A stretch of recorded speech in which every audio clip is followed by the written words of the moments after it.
Hello there, les habla Brian Fett. Hans González. Mero Diego. Goyo Díaz.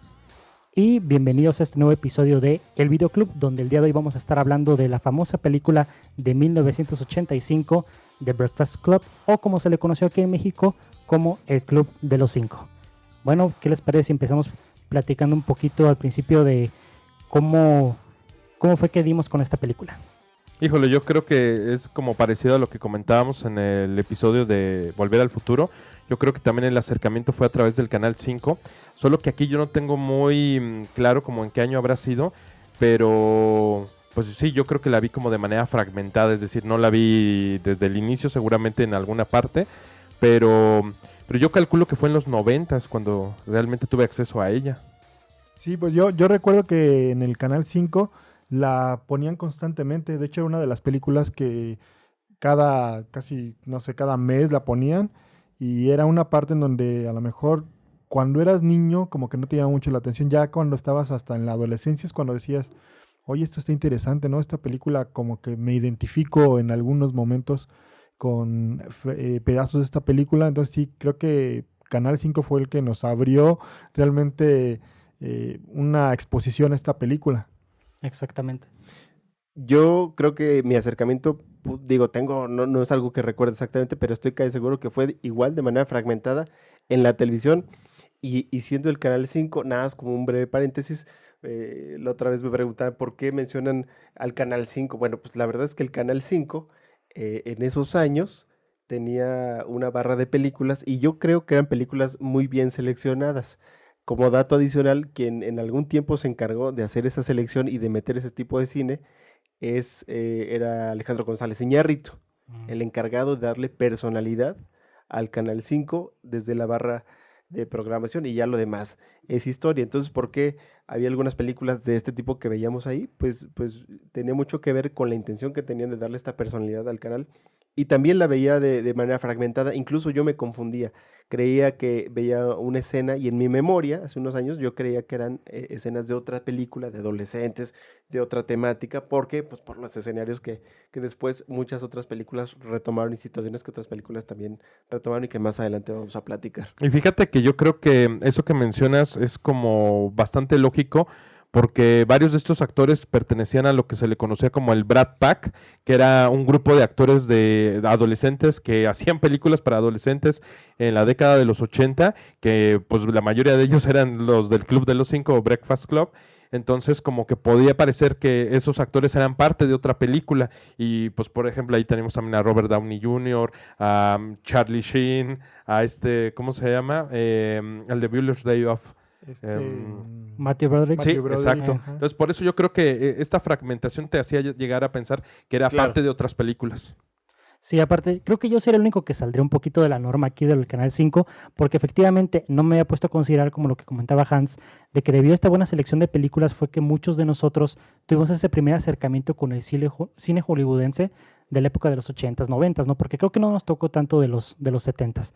Pero mi primer acercamiento con esta película fue ahora sí que por la cinefilia, digamos, de decir, bueno, me gustaría conocer un poquito más del cine ochentero, como lo acabas de mencionar, ¿no, Goyo? De lo del Brat Pack y todo eso, y fue como di con esta película, porque creo que yo había visto antes la de Ferris Bueller's Day Off, y ya fue cuando me di cuenta con esta película que dije, entonces hay una mente maestra detrás de todo esto, que es John Hughes, que justamente él es tanto el escritor, creo que productor también y director de esta película. A ver, Hans, ¿qué nos puedes platicar un poquito de este maestro, John Hughes?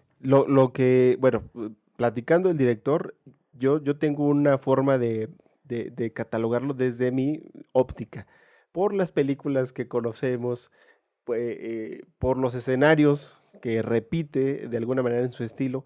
Yo podría decir que es un director que se encargó de retratar una parte que, aunque era muy visible de la cultura norteamericana, él la presenta de una manera que no se veía en la televisión o en alguna otra forma de consumo. Es decir, si de alguna manera hoy tenemos una idea de lo que es el estilo de vida americano, es en gran parte en la manera en la que en los 80s y 90s lo retrata. Familias, relaciones de padres e hijos, escenarios hogareños, ciudades que están caminando y que se mueven al día a día. Es decir, para mí es alguien que está tomando algunas historias que contar, pero que las tomas desde un ángulo, desde donde él está parado, como un norteamericano en plenitud. Ese es lo que así yo hablaría de las películas, de las que son un drama, como esta película, que yo considero que es un drama, o las que tienen mucha comedia, que también, o familiares, o películas muy familiares, ¿no? Ujú. Sí, porque podemos ver también, como dices, Hans, que el aspecto como el ojo fílmico que tiene John Hughes con sus películas es muy un poquito como de realzando el modo de vida americano, o sea, como que no lo toma de un aspecto con cinismo o pesimista, siempre tiene que ser como que, bueno, o sea, sí tenemos broncas, pero la sociedad como que nos lleva adelante, como que entre nosotros podemos superar la situación y todo eso, ¿no? Sí, plantea ciertas situaciones, ciertas historias, pero yo creo que un común de lo que podemos ver en sus películas es que tienen una pausa donde los mismos personajes reflexionan sobre sí mismos.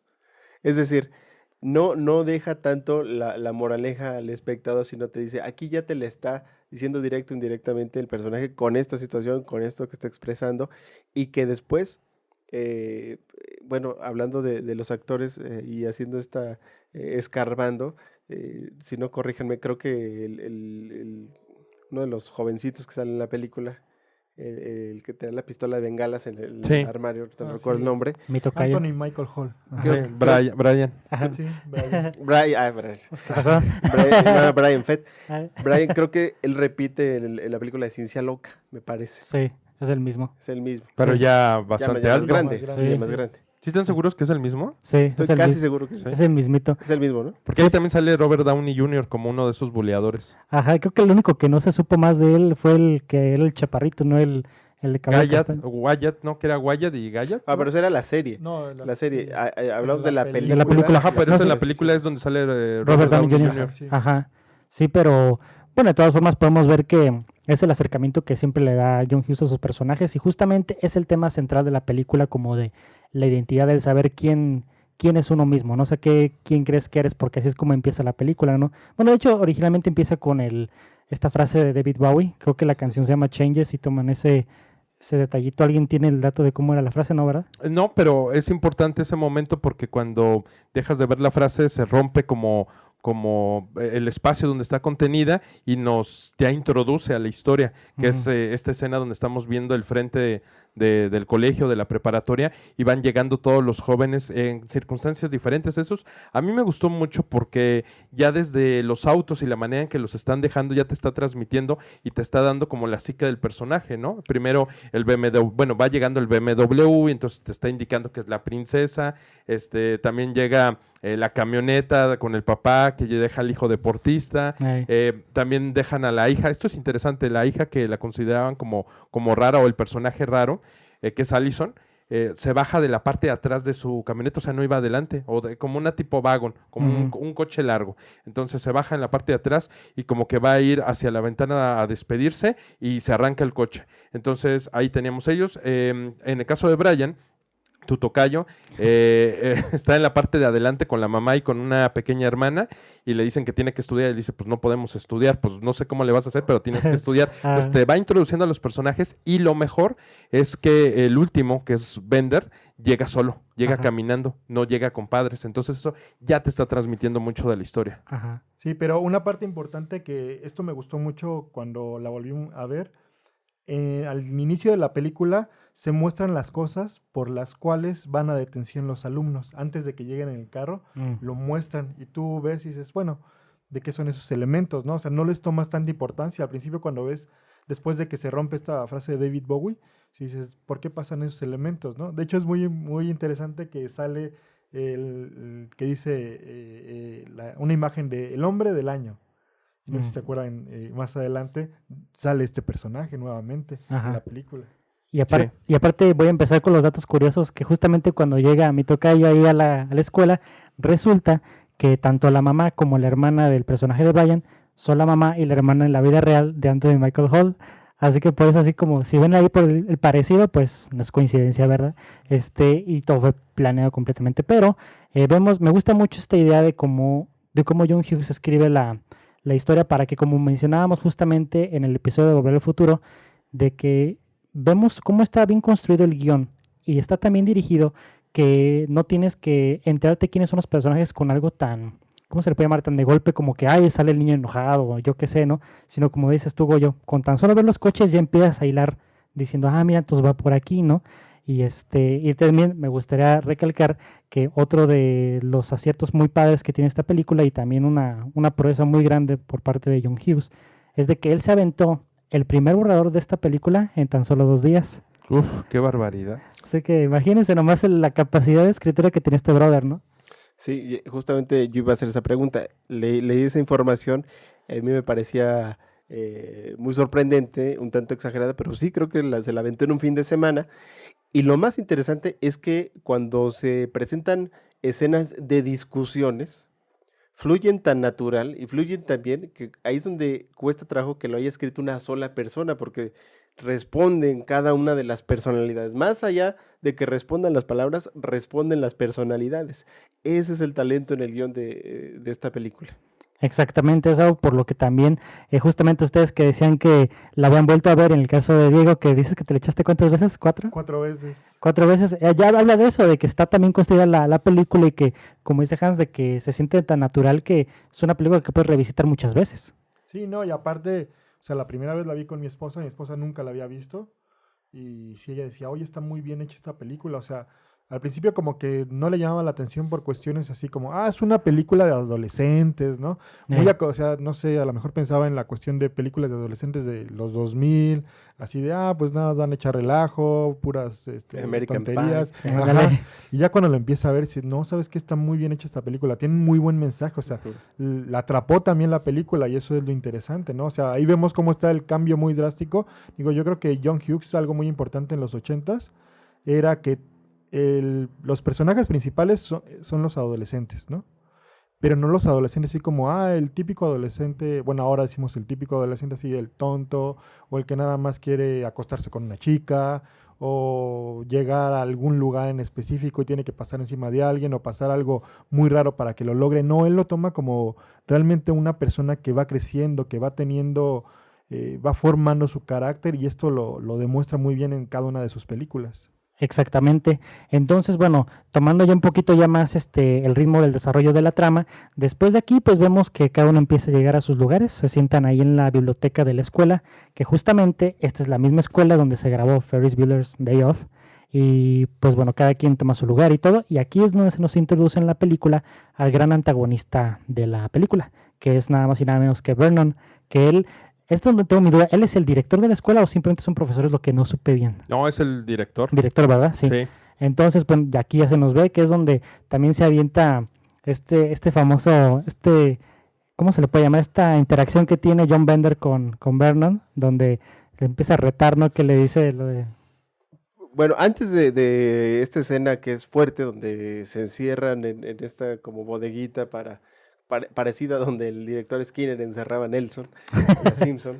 Y precisamente este es Judd Nelson, el actor, se apellida Nelson. Maldita sea, sí, nunca me di cuenta. Sí.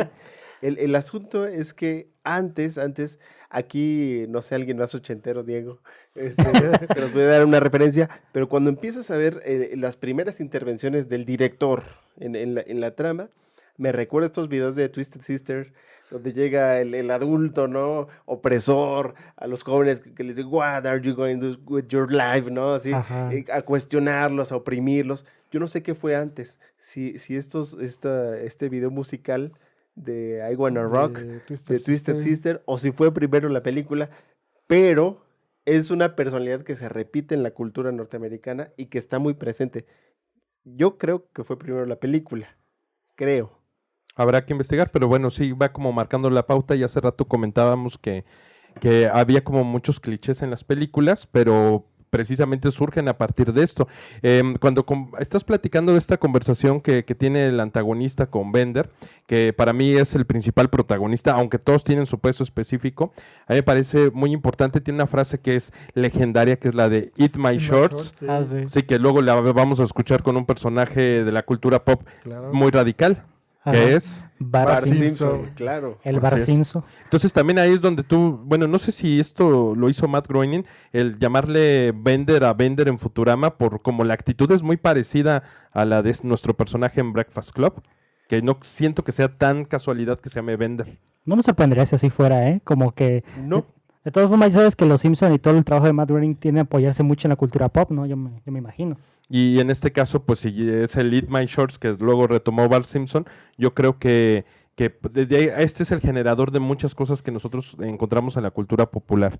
Entonces, este reto que hay entre ellos dos es muy importante, pero también se va desarrollando la personalidad de los diferentes personajes a partir de los elementos que ellos van sacando, como lo que visten, cómo se comportan, cómo se están sentando, cuáles son sus primeras palabras. Que lo interesante de la indumentaria de los muchachos es que se han retomado muchos de estos estilos en los últimos años. Es más, si lo hubiéramos visto en el 98, en el 2000, diríamos, cómo se visten bien ochenteros. Pero eso es lo interesante, que ahorita no desentonan realmente para las cosas que están reciclándose.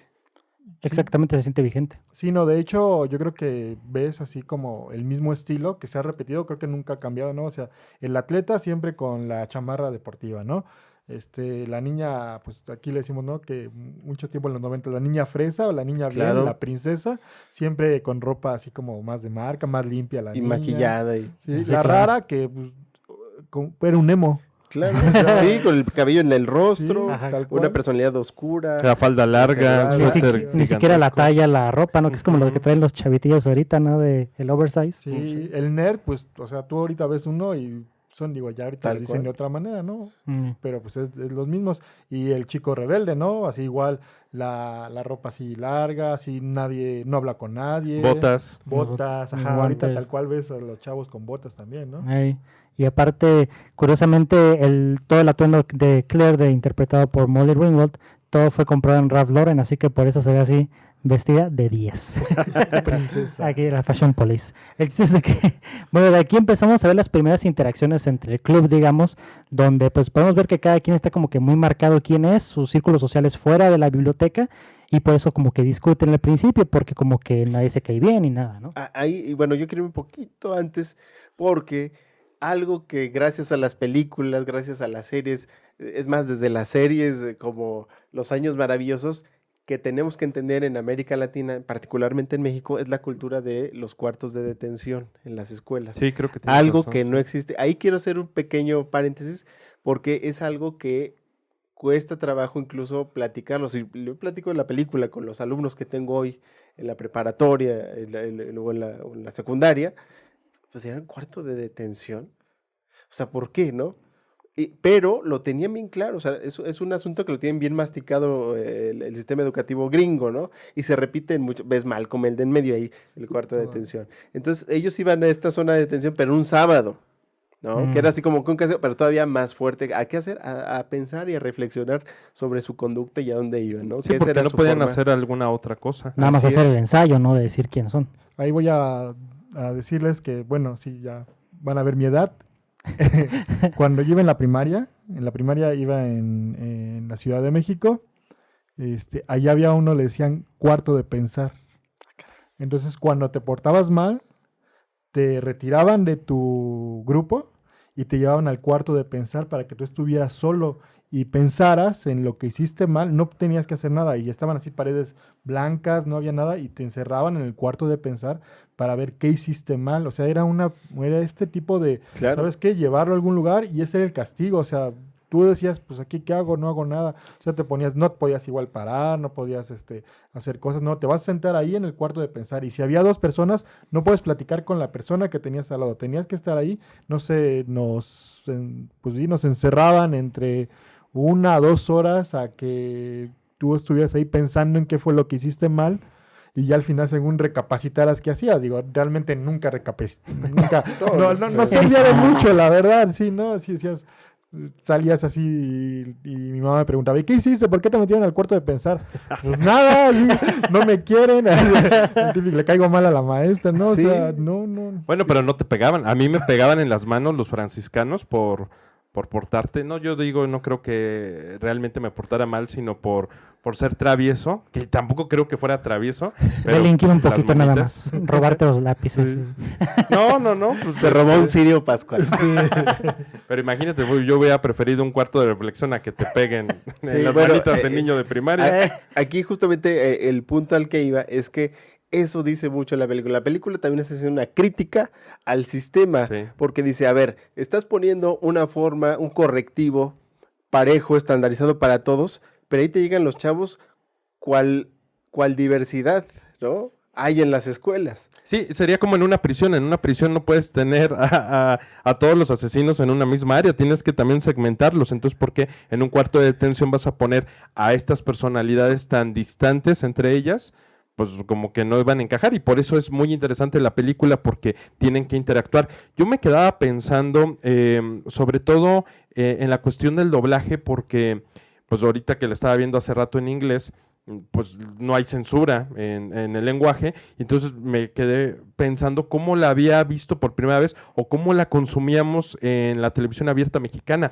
O si Me salía la pregunto. escena donde salían fumando mota, ¿no? Ajá. Exactamente. O sea, No porque creo. No No. sé qué habrán censurado. No, yo creo que no, porque aparte era una película que pasaban muy temprano. Sí. O sea, no era así de que la vamos a pasar a las 8 de la 11, noche. ¿no? Eso. O sea, era de las primeras, era como a las 12, la 1. Se acababa a las 7 de la noche por muy tarde cuando la Sí. exhibían.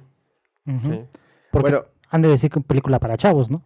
Una película de adolescentes, así como la de Kick-Ass, ¿no? Una película de superhéroes que la ven los Ándale, niños, ¿no? exactamente, sí. Y pasó. Bueno, el asunto aquí es que hubo un detalle que a mí me encantó y que eso es lo que a mí hace que para mí estos personajes sean entrañables, porque incluso cuando tienen sus fricciones, cuando tienen sus discusiones, llegan a tener de manera no hablada y no acordada cierta complicidad. Y eso está padre porque al mismo tiempo dicen, ok, somos diferentes, pero es mi generación. Y yo voy a estar del lado de mi generación por muy diversos, por muy distintos. Es decir, vamos a estar juntos Como un a bloque. pesar de nuestras diferencias. ¿Por qué? Sí. Porque cuando llega el enemigo, que hay un enemigo allá afuera que es más grande, que es el sistema, entonces dice, aquí vamos todos juntos. Y empiezan a darse situaciones de complicidad. Eso es importante porque Bender, que empieza a retar a la autoridad, es como la única voz de todos los jóvenes que podía decir lo que sentía, porque los demás se sentían como presionados, se sentían temerosos, y Bender era como el que sacaba ese discurso incómodo para la autoridad. Pero como tú dices, hay un momento donde pide que ellos sean soplones y les dice, ¿y dónde está? ¿Y qué hicieron? Y todo el mundo guarda silencio, a pesar de que existían esas divisiones, porque todavía no se empezaban a llevar bien. Pero es como esa frase que dice que nunca confíes en alguien mayor de 30 años, porque era como bloque, como adolescentes dicen, pues tal vez no nos llevamos entre nosotros, pero no nos vamos a perjudicar frente a otro. Y aparte, lo que me agrada que John Hughes se saca del camino, como el hecho de que pueda haber un soplón o alguien que le caiga bien al profe, es que Vernon agarra parejo contra todos, o sea, contra el nerd, contra el deportista y contra todos. O sea, no tiene que, mi favorito, tú eres el bueno, ¿no? Sino que como dice, como él representa el sistema, pues obviamente él está en contra de todos los chavos. Y por eso yo pienso que eso añade a esta primer prueba, como yo le llamo, como de hermandad, donde les pregunta a Vernon, a ver quién fue el que cerró la puerta. Es donde todos se quedan callados. Sí. Y Sí. es cuando ya dicen, tengo la decisión de estamos juntos en este barco, ¿no? Hace poquito alguien decía, es que escuchen a Greta Thunberg porque ella dice, los adultos están cagándose en mi futuro. Bueno, la película te dice que los adultos siempre se han cagado en el futuro de cuando somos jóvenes, ¿no? Entonces, no es un discurso exclusivo de los jóvenes de ahorita. La película, por eso es una para mí es una cuestión cultural que se debe de atesorar, porque te está diciendo lo que hace 35 años estaban viviendo los jóvenes de contemporáneos con una cultura que, si bien nosotros nos hemos americanizado un poco, Ujú. pero realmente yo digo que vamos muy parejo porque estamos creciendo en bloques y en necesidades económicas que nos van orientando hacia un modo de sobrevivir y que eso nos define nuestra personalidad cuando vamos hacia la adultez. Ah. Es decir, Ujú. es un discurso muy vigente y yo decía, ¿cómo me encantaría que mis alumnos de preparatoria vieran la película? Sí, habría que ver cómo la pueden ellos recibir, o sea, qué mensaje les transmite a ellos o qué, Sigue cuáles son los clic, elementos valiosos para ellos. exactamente, Pe- qué es lo que ajá. cachan, ¿no? Pero yo creo que también, como un poco más adelante sucede, el conserje tiene una conversación interesante con este villano, ¿no? Para ellos, y le dice, pues es que los chicos no han cambiado, los chicos siguen siendo igual.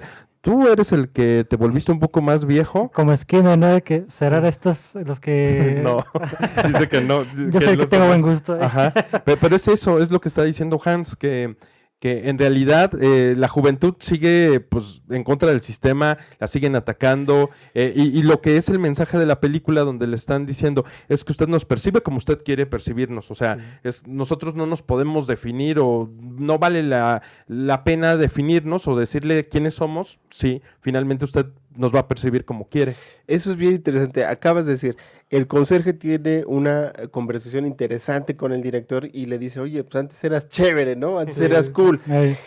Esta película hereda a muchas otras películas donde pasa lo mismo. Recuerdo ahorita a la señora Mullins de School of Rock, que en esta discusión con el personaje de Jack Black le dice, yo no era así, yo era una bitch, con B mayúscula. Dice, yo antes era agradable, me divertía, pero ahora tengo que ser la directora, ¿no? ¿Cómo le pasó a este? Exactamente, una película del 2003 que retomó lo que plantea una película del 85 y que encaja perfecto. Entonces, sí heredan estas características. Y bueno, seguimos un poquito con el avance de la película. Vemos que después de todas estas situaciones que vemos que se empiezan poco a poquito a hacer la hermandad, vemos que se nos lanza una curva cuando vemos que justamente tanto Andrew, el deportista, y Bender tienen una pequeña pelea, que es cuando está molestando de más al personaje de Claire, y pues este cuate Andrew se para y lo somete al piso, ¿no? Porque él es un luchador. Que justamente como dato curioso, John Hughes originalmente había pensado que Andrew iba a ser el típico jugador de fútbol americano, pero sentía que ya muchas películas ya tenían ese papel, así que dice, no, mejor tú vas a ser luchador. Y funciona bien porque cuando Bender lo molesta le dice, bueno, ¿qué me va a decir alguien que usa mallitas? Sí. Y luego Brian le pregunta, ¿y entonces qué usas? Le dice, pues un traje para luchar. Le dice, ¿mallas? Cállate. Se molesta. Ajá. Como que deja de ser casi como el hermanito, como que ya hasta se le pone al brinco, ¿no? Como que dijiste que ya empieza, ¿no?, a tener una voz propia. Pero también es importante cuando Esteves, ¿cómo se llama? Andy. Sí, somete a Bender porque muestra que no se va a dejar. Y el otro también que estaba siendo arrogante en su discurso, en que todo lo podía, pues se da cuenta que tiene una contraparte y que lo somete sin ser agresivo. Y el otro pues es cuando saca la navaja, entonces ya también te está diciendo qué está pasando en su vida y qué situaciones puede vivir, porque después va a haber más conversaciones que lo va a ir revelando. ¿Y qué más nos puedes decir, Diego, de los actores aquí? Bueno, pues básicamente de los actores, también hay que recordar que Molly Ringwald, pues básicamente era la musa, ¿no? De John Hughes. O sea, salió que en 3, 4 películas. Yo me acuerdo la de 16 Candles. Sí, y también hay otra, porque de hecho al principio la querían a ella también como para lo que era ella quería como el papel de la rara, ¿no? Ah, sí. Digo, qué bueno sí, que no. Digo, de todas formas se me hace muy raro cómo siempre la tomaba así como la chica así súper guapa, siempre así como el o sea, su modelo de John Hughes, no sé, de la chica atractiva. Yo creo que estuvo enamorado de alguna pelirroja. Seguramente. Posiblemente. O sea, tal vez él tuvo un amorío o se enamoró, tenía un crush en la adolescencia que tenía como la figura de Cherry, ¿no? Que le decían Cherry Bender. Yo creo que por ahí, porque realmente no cumple el arquetipo, ¿no? De la rubia americana como las que vimos en Karate Kid o Volver al Futuro, que claro, aunque es brunette, pues es muy, muy parecido. Entonces yo siento que, porque las pelirrojas tampoco era como que estuvieran muy, muy de moda. O desde Vaselina, ¿no? Ah, sí, también. Ajá. Que de hecho es un chiste que hace Seth MacFarlane, el creador de Family Guy, que dice, que habla justamente de eso de las chicas en los 80s, que dice, no tienes que ser realmente atractiva para poder ser la protagonista de una película ochentera, o sea, como que puedes ser fea y aún así vas a pegar. Y justamente esto me recordó esto de que Molly Ringwald en realidad no es una mujer que digas, no manches, qué guapa está, no, así como para que sea la princesa, ¿no? Hay algo que yo me acordé de lo que conversaba Bender con ella, porque le decía, mira, hay personas obesas o hay personas gordas que nacieron gordas y que su destino era ser así por su complexión y demás, y otras que fueron delgadas y se volvieron gorditas. Como en el caso de las mujeres, cuando llegan a tener hijos, te vas a inflar. Y me acordé que ella sale en Riverdale, donde sale la historia de Archie Torombolo. Es la mamá de Archie. Ah, caray, eso sí no sabía. Sí, en Riverdale. Y es gordita. Es gordita. Ya le pasaron los años. Ya le pasaron, sí. Sí, ¿no? De hecho, una parte importante también es cuando Bender empieza a romper los libros, y nada más por gusto. Ah, sí. Pero ahí como que es la primera vez que hacen como clic con esta Claire, porque ella como que le da una mirada y él así como se le queda viendo como qué está pasando, y ella es cuando como que se muerde los labios o algo así, ¿qué? Es que lo corrige porque está rompiendo un libro de Molière y él lo pronuncia de otra manera y ella le dice, no, pues es Molière. Y es cuando como que hay este contacto visual. Sí, ese contacto visual. Y también ese como lo que decimos que ahora es cliché, ¿no? Que la chica, en este caso la princesa, se empieza a enamorar, le gustan las acciones de Del una chico persona malo, ¿no? totalmente diferente. Sí, en este caso el chico malo, ¿no? Ujú. Y después de aquí, pues tenemos una de las escenas famosas de la película, que es la escena del almuerzo, que es también que cumple la misma forma de la función más bien de cuando llegan los personajes en sus respectivos coches.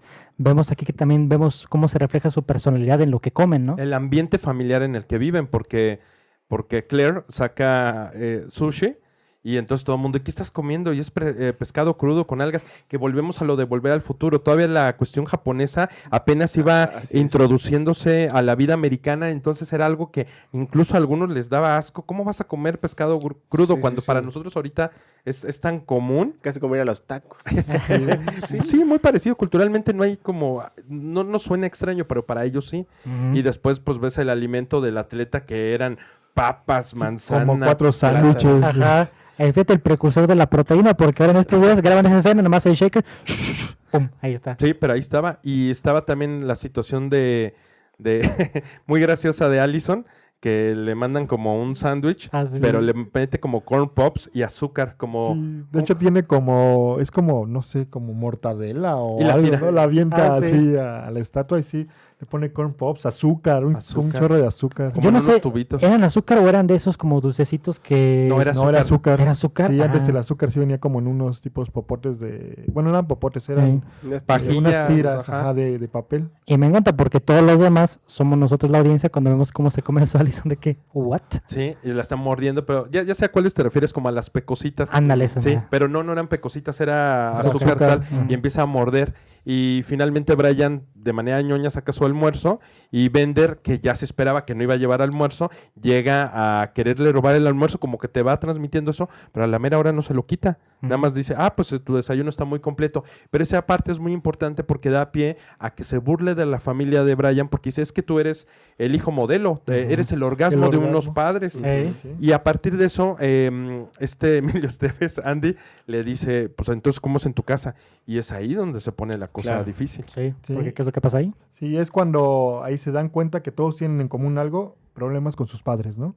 En algún momento otro, de hecho, muy interesante, empieza a explicar Bender de todos los problemas que tiene con su padre, ¿no? Ujú. Y de hecho lo reta Andrew, le dice, no, pero lo que estás diciendo es mentira. O sea, ahí vemos como siempre tenemos una disposición a pensar, ok, el chico malo, por así decirlo, siempre inventa cosas, lo que quiere es llamar la atención, y es cuando Ujú. le muestra, a ver, esta quemadura de cigarro, ¿crees que es falsa?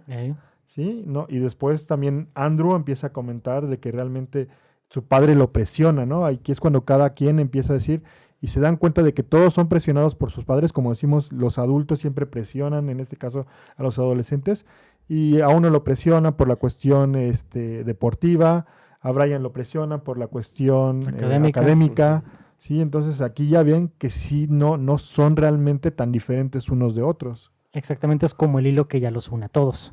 Y ya después... Y empiezan a platicar su problema, pero siento yo muy, muy tenue. Es hasta que fuman Sí, marihuana, cuando hasta realmente que se se abre. desinhiben, ¿no? Hasta que llega ahí un agente de desinhibición, que entonces viene esta apertura, e incluso vemos la escena manipuladora del discurso de Allison. Sí, Sí. sí, pero previamente a esa situación es importante marcar que empezaba a haber pequeñas fricciones en el grupo, porque Bender cuestionaba a Claire, por ejemplo, de que fuera una princesa, su estilo de vida, y decía, pues es que tú nunca te llevarías con alguien como Brian. A ver, tú estás en clubes sociales y Brian no está también en un club. Sí, está en el de matemáticas, en el de física, Y entonces, pero ella dice, no, es que son diferentes los de matemáticas y los de física, no son como los clubes sociales. Ujú. Entonces, sigue habiendo fricciones y como tú dices, es a partir del consumo de la marihuana cuando se liberan con este agente, pero ellos tienen que salir y entonces ese momento es muy importante porque ya llevamos como media hora de película que estamos encerrados en la biblioteca con ellos, que también a mí me parece que es un gran logro porque no requirió grandes escenarios y no requirió cambiarlo porque la historia es tan fuerte que basta con que estemos en la biblioteca y basta con que estemos en la escuela. Ujú. Sí, porque vemos otra prueba como para unir a los personajes cuando salen a buscar la marihuana de Bender, que es cuando aprovechan que no los va a ver, no de que está por ahí rondando en la escuela, y vemos una acción muy importante que hace Bender cuando descubren que tienen un ¿cómo se llama? Un dead end, un callejón sin salida, que llegan y que dicen, ching, ya no nos podemos ir a ningún otro, le dice, a ver, espérenme, yo ahorita ustedes regresense a la biblioteca. Se inmola, empieza a sacrificarse Sí, claro. y entonces ahí empiezas a conocer que el muchacho pues tiene un buen corazón, ¿no? Porque dice, yo voy a asumir la responsabilidad y ustedes váyanse a la biblioteca, entonces se va corriendo por los pasillos y reta. Y está la parte interesante que lo vemos en el gimnasio, donde está la cancha de básquetbol y está peloteando con el balón y le pide el balón. Se lo pide Vernon. Vernon. se lo pide y amaga, Ajá. como que se lo va a soltar 2 veces, pero toma como conciencia, lo pone en el suelo y se lo avienta. Entonces, es también uno de esos momentos que van a ser importantes para más adelante. Yo solo quiero saber dónde carajo sacó los tenis, porque ahí se ve que tiene una bota Nada de más tenis. uno, sí, Ajá, tiene un güey. tenis. Suelta uno, o sea, cuando camina, suelta ahí uno. Ah, O sea, sí. camina ya sin Y uno. va por como su chamarra y su zapato, bueno, su Ajá. bota. Ajá. que sí, ¿dónde caramba lo sacó? Pero esa es otra historia. Sí. ¿verdad? Bueno, Sí. creo que la primera parte en donde se ve que se unen es cuando empiezan a chiflar, ¿no? Ah, La sí. canción Sí. esa de... Como del ejército, ¿no? No es como la de... El gran escape. Nana. No es la del gran Esa, escape, esa, ¿no? esa, La sí. de Maggie Simpson de... Sí, pero es la de Suiza, del tus Great Escape de dientes, Con Steve McQueen. Ajá, Sí, exactamente. Sí, que todos, que empieza a chiflar uno y se van uniendo. Es la primera vez que se unen. Pero cuando aparece el director, que ahorita ya me quedó duda si era director o maestro. Vamos a llamarle director. ¿Sí? Sí. Sí, porque ¿por qué tendría que estar haciendo él el sábado, siendo director? ¿Sí podría ser? Por eso yo dije, a lo mejor es alguien de tanta autoridad que pues a lo mejor se puede dar el lujo, ¿no? Porque Pero... dijo que ganaba como $31,000 al año. Ajá, Y el conserje le decía, tú te metiste a esto por las vacaciones de verano. ajá. Sí. Sí, pero creo que sí era de mucha autoridad. O ya ven maestro, que maestro no me parece. O ya ven que allá en Estados Unidos tienen como que el decano y tienen otras como Sí. jerarquías. Vamos a imaginar que a lo mejor una más arriba de un maestro, pero quizás no pegándole al director. Sí, era una autoridad indiscutible. Ujú. Y después de aquí vamos a la escena tan interesante que también comentaba hace rato Hans, que ya después de que como tiene otra vez de que están en la cancha de básquet y todo esto y se regresan a la biblioteca, pues es como le dice, voy a llevarme a su compañero, ¿no? Para que ya no cause distracciones o algo así, les comenta. Y es cuando tenemos esta famosa escena cuando lo encierra ahí en el... Es como un casillero donde guardan así las escobas y todo esto. Ujú. Que es cuando tiene este enfrentamiento tan grave porque ahí por primera vez como que Vernon, fuera ya de actuar como el maestro de la autoridad en la escuela, ya empieza como aquí, literal, se quita el saco y empieza a tomar una postura como de, fuera de aquí tú no me conoces, yo te puedo moler a golpes si yo quiero. Como que ya se vuelve la opresión al máximo, ¿no? Pero quién sabe qué le sucede porque en un principio le dice, mira, yo no me voy a desgastar, cuando tú salgas de la escuela nos vamos a ver allá afuera y vas a ver hasta donde tope, ¿no? Pero después como que se prende y decide enfrentarlo y lo amenaza y le pone la cara para que lo golpee. Le dice, te concedo el primer golpe, o sea, suéltamelo. Y Bender adquiere una cara que nunca había, su rostro, una manera que nunca le había visto, o sea, realmente sorprendido, pero fue inteligente. Pero, bueno, yo le doy otra interpretación. Sabiendo que es alguien que sufrió el maltrato de sus padres desde niño, yo siento que ahí pudo haberse manifestado el temor de la agresión de un adulto. Yo siento que él trae el trauma de la confrontación física, de la agresión que venga de un adulto. Yo siento que incluso su cara de miedo es porque él estaba viendo a su padre.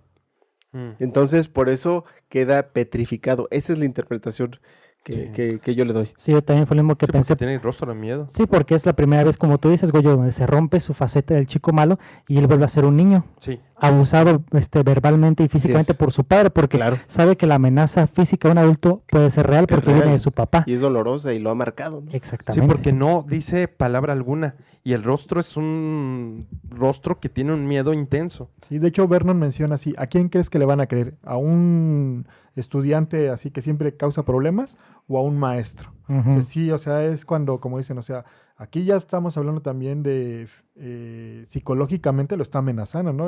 O sea, si me pegas, ¿a quién le van a creer? O sea, Ujú. y ¿Qué? Porque le pregunta, le dice, ¿me está amenazando? Exactamente. O sea, Eso es lo único que alcanza a decir. y eso es muy interesante porque terminando esta escena, pues quedas así como que te sientes raro, ¿no? Porque dices, no manches, pobre Bender, o sea, creías que era el que nada le podía pasar y lo hicieron como cucaracha, Bueno, ¿no? no sé si les pasó a ustedes, pero entre los chavos no hubo un momento en el que yo agarrara partido. O sea, no hubo un momento en el que yo dijera, estoy del lado del deportista, estoy del lado de Bender. No hay un momento. Entonces hay un equilibrio para que no haya una cargada del espectador hacia un Sí, no te personaje. sientes más identificado con uno que Exactamente, otro. entonces los vas entendiendo también la cuestión, cada uno en su momento. Creo que eso está también muy equilibrado. ¿Saben qué? Hay una parte muy importante que no hemos mencionado, que es lo de las semanas de detención, porque hay un reto entre Bender y él, Mm. donde empieza a decirle, y entonces, ¿quieres otra semana? Y empieza a contestar de manera muy agresiva a Bender, pero desde donde puede contestar, que es la palabra, y es ahí donde sí, y ¿quieres otra? Pues sí, y ya estás contento, no, ¿quieres más? Y entonces es ahí cuando ya lo van a llevar a este espacio de detención, pero sí está el reto constante y que llega a contar y Brian le dice, pues son 7 semanas y él dice, no, son 8, son 8 y le hace esta como La seña, ¿no? marca, ¿no? Que son 2, van a Mm. ser 2 Eh, meses que va a estar en detención. Porque aparte era el simbolismo del 2 y de los cuernos, de que al principio de la película dice, no te metas con el toro Toro. porque vas a ganar los cuernos, ¿no? Es Sí, lo mismo, ¿no? 2 meses. Y que también hay una escena parecida entre Skinner y Bart Simpson, sí. ¿En dónde? ¿Qué que le dice, una semana de detención, las puedo pasar de cabeza, 2 semanas, me da sueño, 3 semanas, y en una parte dice, bueno, ya cierro mi boca, Sí. ¿no? Sí. Pero Bender nunca la cerró hasta que se No, no, no. cansó Claro. el director maestro. Ese mero. Sí. Y de aquí me gustaría brincar a la que yo le llamo la escena de la película, que es la escena cuando fuma marihuana y es cuando ya Ujú. tienen este momento ya donde se abren completamente todos quienes son y revelan las causas de por qué están en detención. Y pues vemos que ahí empiezan a platicar y ¿quién quiere empezar a hablar de lo que comentan estos Bueno, chavos? creo que primero Andrew comenta esto, ¿no? De que le pegó Como una cinta, ¿no? Ey. las nalgas, dice, ¿no? Les pegué las nalgas a un atleta, bueno, a otra persona. No, nada más. a un amigo de Brian. Se Ah, supone que sí. eran amigos porque se supone que estaban en los casilleros, ¿no? Ujú. Donde estaban y que él lo hizo así como que para que, pues, pensara, o sea, él culpa a su padre, Andrew culpa a su padre de que la presión que tengo, porque tener que ser un atleta, porque no me debo dejar de los nerds, toda esa parte, ¿no? Mencionan esta de que él, pues, básicamente lo castigaron por esta parte. De hecho, al principio el papá menciona, o sea, es que te castigaron porque te agarraron. Mm. Al principio dice, es que es tu culpa, o sea, todos hacemos travesuras o cosas, pero tú fuiste muy tonto y te agarraron. No a todos nos agarran. O sea, el papá le dice así como que, o sea, estás mal. Ajá, ni una onza de compasión tiene el papá, digamos. Y después de aquí vemos que mientras cada quien empieza a describir por qué está ahí encerrado, por ejemplo, ay, ya se me olvidó por qué encerraron a Claire ahí. No, a Claire no la le encerraron. dicen, sí, Digo- a Claire le dicen al Ah, principio. o sea, de la Ajá. detención. Ajá, la sí, que atención. cuando empieza la película, ella dice que es porque, no, su papá le dice, es que salir Te a comprar, Te saltaste la clase. por ir Ah. a comprar ropa o algo Pero así, el ¿no? papá era muy condescendiente y le decía, no, pero eso no debería ser malo, hija. El problema que tenía ella era que el papá le permitía todo y la mamá era la que la castigaba. Ujú. Y después de aquí vemos que cada quien empieza a platicar un poquito como de en lo que son malos haciendo y ya después terminan como que la plática hablando un poquito de sus virtudes, ¿no? De sus talentos. En el caso de Claire, no, miren lo que yo puedo hacer y que se pinta los labios, ¿no? Sí, Brian que hacía espagueti. Ah, sí. Ajá. Mm. Y así es como que se empiezan ellos mismos como a levantar el ánimo, ¿no? Que justamente, como dato curioso, menciona John Hughes que los dejó improvisar casi ahora sí que toda la escena entera de esta cuando están platicando ellos y se están revelando quiénes son. Toda esta escena es casi completamente improvisada.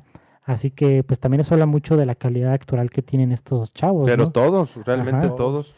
Pero aquí en esta parte que decía Hans, que este agente que desinhibe, que en este caso fue el consumo de la droga, para que ellos se pudieran abrir, empiezan a haber cuestionamientos y reflexiones interesantes y el que lo permite fue Brian, porque Brian les dice, bueno, pero y el lunes cuando nosotros regresemos a lo cotidiano, vamos a seguir siendo amigos, porque yo ya los considero amigos desde este momento.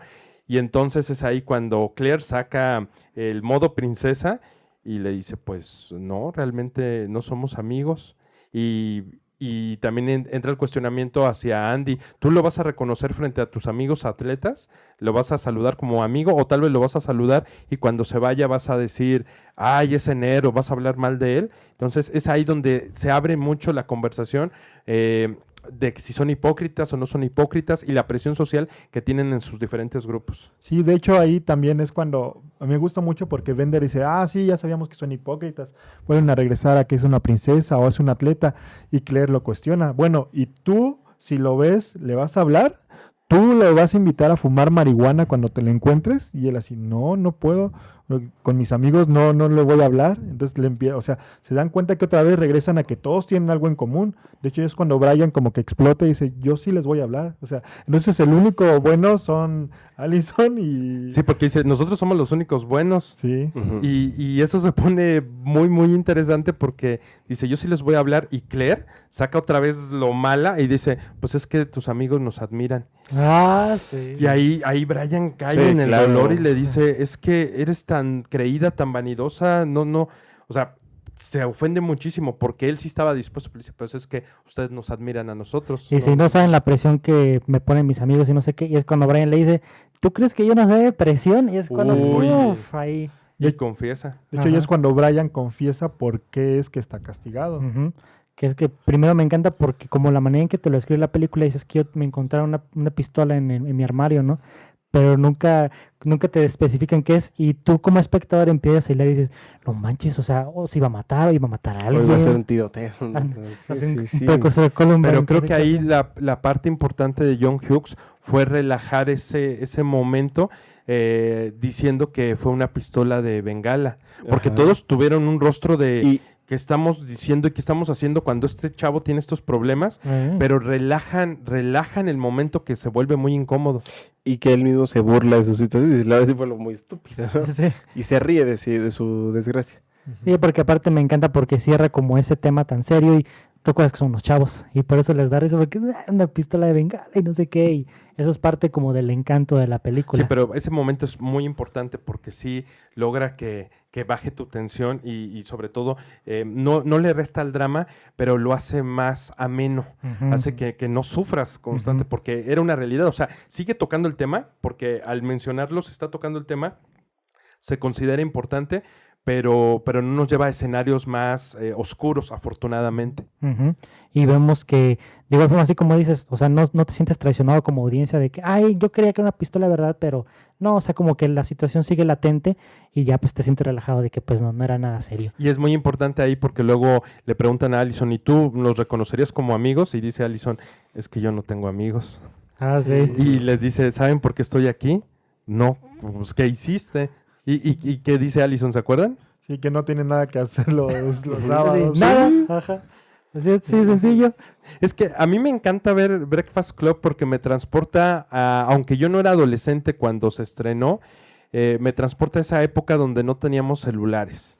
Donde los tiempos eran muy diferentes, donde aburrirse se disfrutaba de una manera distinta y donde salías a la calle a hacer cosas. Bueno, a propósito de los clichés y de las cosas, digo, ahorita que he estado tratando de conectar la película con otras cosas, causa una añoranza de la adolescencia ver la película, aunque no hayas vivido por las cuestiones cíclicas que te toca vivir.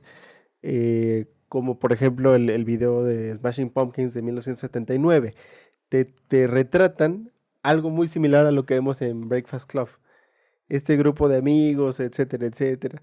Entonces, que van contra el sistema, que huyen de los policías, etcétera, y que te causan, aunque no lo hayas vivido, te provocan esa añoranza. Entonces es ahí donde el ojo del director tiene ese valor porque dices, vamos a hacer que esto se convierta en un puente entre el espectador y la película y logre conectar desde sus recuerdos hasta los sentimientos que tenía cuando puede empatizar con los protagonistas. Y eso es cinema, diría Scorsese. Ese es cinema.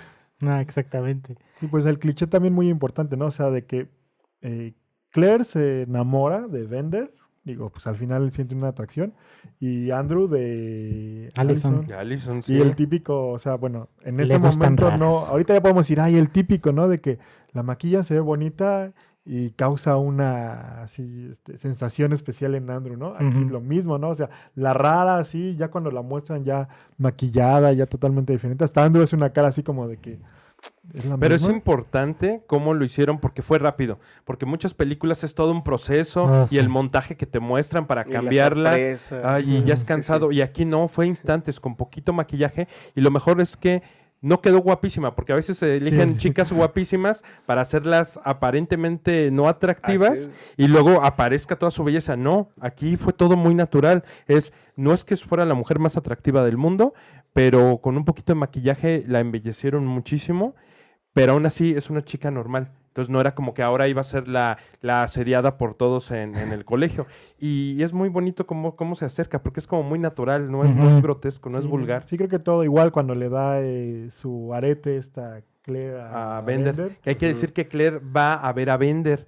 Y es esa parte donde Bender no se lo esperaba. Ujú. Y ella como que en su mente ya había trabajado todo eso porque ella sí visualizaba que iba a terminar sucediendo después de las conversaciones que tuvieron. Pero Bender todavía estaba como, ¿y por qué estás haciendo esto? Sí. Ujú.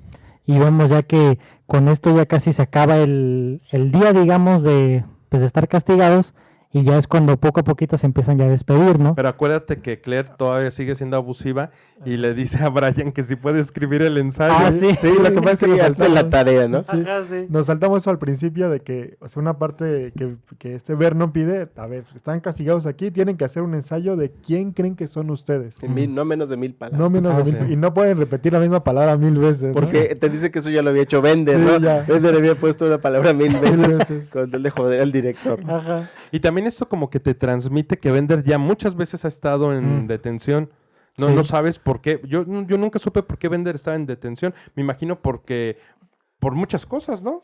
Sí, de hecho hasta saluda al conserje. al conserje. Nos vemos el próximo sábado, sí, nos vemos. No, pero el que saluda es Brian. Pero también en uno, no, Brian lo saluda nada más, pero cuando le dice, nos vemos el siguiente sábado. Ah, Ah, sí, sí, es sí, hacia Sí, Bender. ya es por Bender. Debería de ver, hubieran hecho un spin-off de cómo el conserje y Bender se juntaban a fumar mota. ¿no? Ay, Una serie de HBO. y una complicidad ahí, ¿no? Sí, y hacia el final de la película, cuando ya dices que ya le entregó el arete que Bender cree que es un diamante porque se lo da a entender en una de las conversaciones, a mí me llama mucho la atención que cuando ya los van a recoger, quien recoge a Brian es el papá, ya no es la mamá ni la hermana, ahora es el papá. Entonces te siguen contando la historia, a pesar de que ya se está terminando la película, sigues sabiendo de los personajes. Sí, ¿y quién es el papá? El mismísimo John Hughes. Sí. Eso me encanta así, súper casual, así. Ya se mete y ya se va. Y aparte, ya vemos cada quien cómo se va y vemos esta toma tan icónica del final cuando sale Bender caminando al campo de fútbol.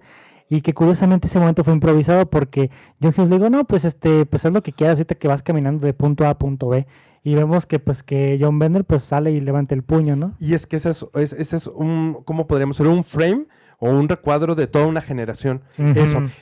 No sé si vieron la de Bumblebee, que se estrenó hace, creo, no sé si fue el año pasado, Ujú. de 2 Transformers. años, ajá. A mí me encantó porque Bumblebee está consumiendo VHS de la época para documentarse de pues cómo es la cultura de los humanos, y una de las películas que está viendo es Breakfast Club. Ajá. Entonces digo, pues sí, o sea, porque es un ícono de la cultura americana y yo creo que de la cultura occidental cinematográfica. Ujú. Entonces esa escena sí es icónica. A mí me encanta. Sí, porque es como ese de desafiante hasta el final, ¿no? Así como de que a pesar de todo lo que pasó, no pierde su esencia y su espíritu John Bender. No, o al final, que ese día ha sido uno de los wins de la vida de Bender, ¿no? Ujú. Sí. Uno de los más importantes. Ese día ganó lo que tal vez nunca, o sea, tuvo una satisfacción personal que nunca había tenido en su vida.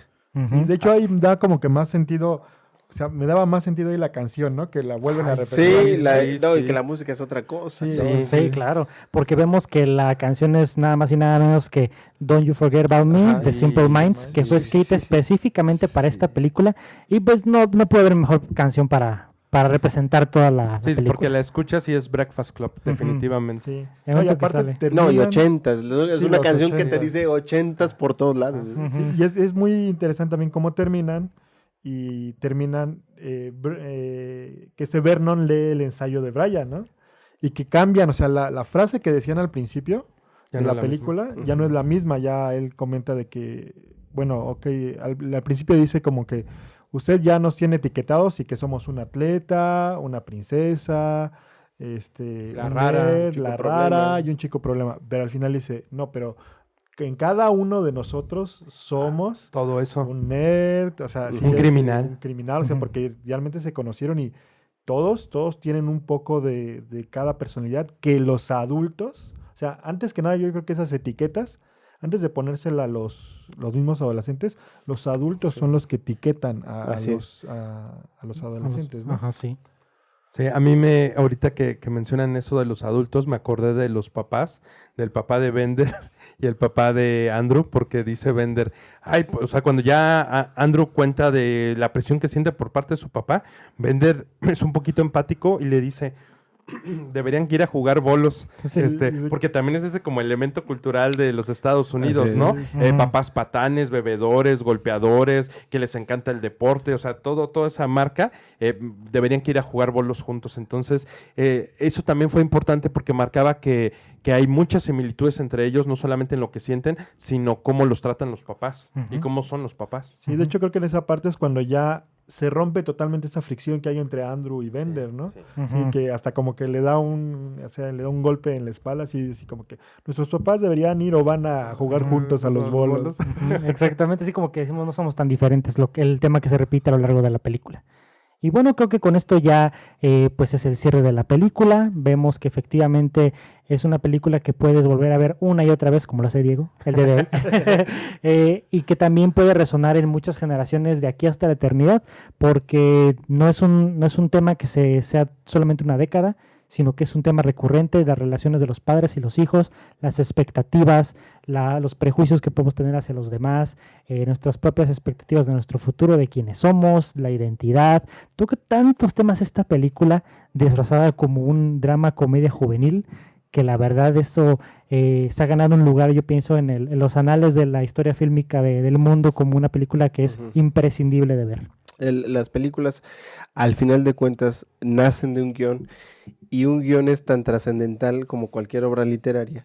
Y si justamente cuando uno analiza la literatura clásica, lo que les da la trascendencia es precisamente que se enfocan en las cuestiones completamente humanas, lo que no ha cambiado en miles de años. Podríamos traer a un griego ahorita y se sorprendería de todo lo que ve, pero no se sorprendería de la empatía. Porque siguen siendo las mismas exactamente, historias. la envidia, la ira, la frustración, la relación de padre-hijo, etcétera, etcétera.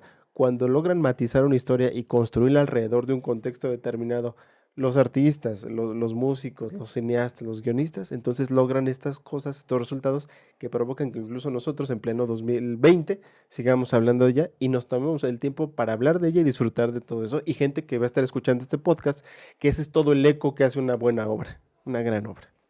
Así es. ¿Otros pensamientos finales, Diego? Pues bueno, está tan bien hecha esta película que yo creo que es una de las que tiene mayor referencia en otras películas, en muchas series, en muchas animaciones, ¿no? Desde pequeñas frases, el elemento en la escena final es también, o sea, repetido N cantidad de veces. El baile, no platicamos de baile cuando bailan después de Ay, que eso es fumaron. genial. O sea, Ujú. eso también lo han duplicado N cantidad de veces porque es muy bueno. Cuando están bailando Es un en la momento de biblioteca. euforia, de felicidad. Sí, y cómo empiezan bailando así de manera individual y al final ya están bailando de manera Juntos. conjunta. Que o sea, curiosamente al principio nada más iba a bailar, nada más está Claire, pero como le da medio pena, yo digo, ya pues ya todos bailen y ya están todos, Y ¿no? era como muy auténtico, así como vamos a bailar como nos dé a entender. Entonces yo creo que generaron estilos y pasos que no los habíamos visto juntos. Ujú. Y luego cuando están así bailando sincronizados, como que Sí. una imagen que se te queda muy marcada Sí, sí, siempre. sí. Sí, cuando está Bender y Allison que hacen como el mismo pasito. Ujú. Así con los piecillos. pies. Abre, Sí. ajá. Sí, es muy icónico, ¿no? Y esto lo vamos a seguir viendo. Y qué bueno que, como dice, o sea, en películas nuevas, en películas actuales, están retomando todavía, o sea, les dan la importancia que tiene esta película. Ujú. Es una semilla la película.